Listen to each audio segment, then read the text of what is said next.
నిన్న చెన్నైకి మనన్న ఒక వివాహ వేడుకలకు పాల్గొనేదానికి పోయినాడు.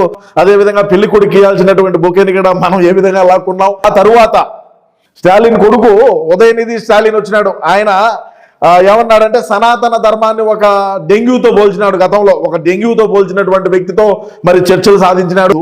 అదేవిధంగా వాళ్ళు ఎవరు కూడా ఫోటోలు తీసుకోకుండా కూడా మనోడే ముందు లేచిపోయి రాండి మనం ఫోటోలు తీసుకుందాం అంటే, మరి నేను ప్రధానమంత్రి అయిపోతున్నాను, మీరందరూ సపోర్ట్ నాకు ఉండాలా, 2039లో మనం ఖచ్చితంగా ప్రధానమంత్రి అయిపోదాం, నేను ప్రధాని అవుతాను, మరి మీకు రాష్ట్రాన్ని అభివృద్ధి చేద్దాం అని చెప్పినట్టు ఏదేదో రకరకాల కుంపాలుగా వచ్చినాయి. ఇటువంటి వ్యక్తులందరూ కూడా సనాతన ధర్మాన్ని వ్యతిరేకించినటువంటి ఉదయనిధి స్టాలిన్ అది ఏ విధమైనటువంటి భాష మాట్లాడినాడో అది నేషనల్ ఇష్యూ. అప్పుడు నేషనల్ ఇష్యూ అయింది. అటు మనం కూడా నేషనల్ ఫిగరే, మనమేమి పులివెందుల కాడ వ్యక్తులు కాదు కదా.